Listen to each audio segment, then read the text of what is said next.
Friends, இப்போ நான் பார்க்க போகிறோன்னா இப்போ வந்து போண்டா போட்ட மோர் குழம்பு தான் செய்ய போகிறேன். வாங்க எப்படி செய்யலான்னு பார்க்கலாம்.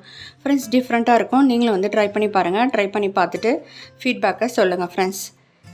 வாங்க எப்படி செய்யலான்னு பார்க்கலாம். இதுக்கு தேவையானது ஒரு கப்பு வந்து உளுந்து 1 hour பிஃபோர் வந்து ஊற வச்சு எடுத்துருக்கேன். அதுக்கப்புறமா வந்து புளிப்பில்லாத தயிர் எடுத்துக்கலாம். இது வந்து கடைஞ்சி எடுத்துக்கலாம். அதுக்கப்புறமா கிரேவிக்கு தேவையானது வந்து கடலைப்பருப்பு ஒரு 1.5 ஸ்பூனு, அதுக்கப்புறம் தனியா வந்து 1 ஸ்பூனு, அப்புறம் காரத்துக்கு எவ்வளோ தேவையோ நம்ம வந்து பச்சை மிளகா, இஞ்சி இதையும் சேர்த்து அரைச்சிடுவோம். அதுக்கப்புறம் தேங்காவும் சேர்த்து அரைச்சிடலாம். அதுக்கப்புறம் வந்து போண்டாக்கு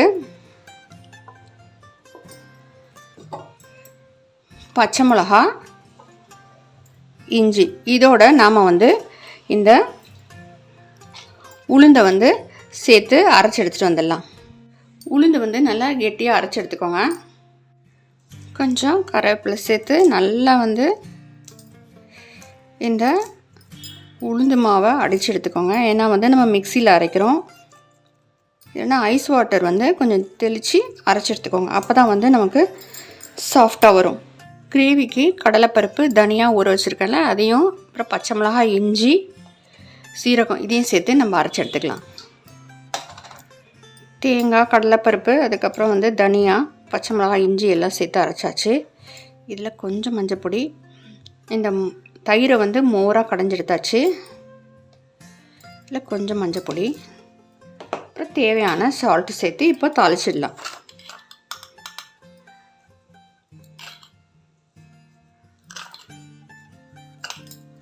ஒரு 2 ஸ்பூன் வந்து ஆயில் விட்டு கடுகு, ஒரு 1/4 ஸ்பூன் வெந்தயம், அப்புறம் வந்து வரமிளகாய் சேர்த்துட்டு நம்ம அரைச்சுமே அந்த விழுதை வந்து இதில் சேர்த்துடலாம் ஃபஸ்ட்டு. அதுக்கப்புறம் வந்து மோரை வந்து சேர்த்துடலாம். இது கொதித்த பிறகு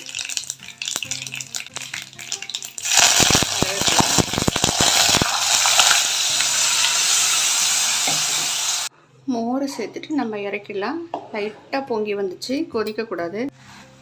குட்டி குட்டியாக போண்டாவை போட்டு எடுத்துக்கலாம். ரொம்ப பெருசாக போட வேண்டாம். அப்போ தான் நம்ம கிரேவியில் போட்டோம்னா நல்லாயிருக்கும். மோர் குழம்புல போண்டாவை போட்டாச்சு.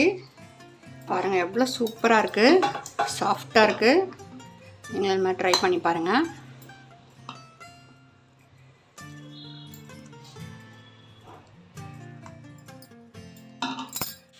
மேலே வந்து ஒரு தாளிப்பு போட்டுடலாம்.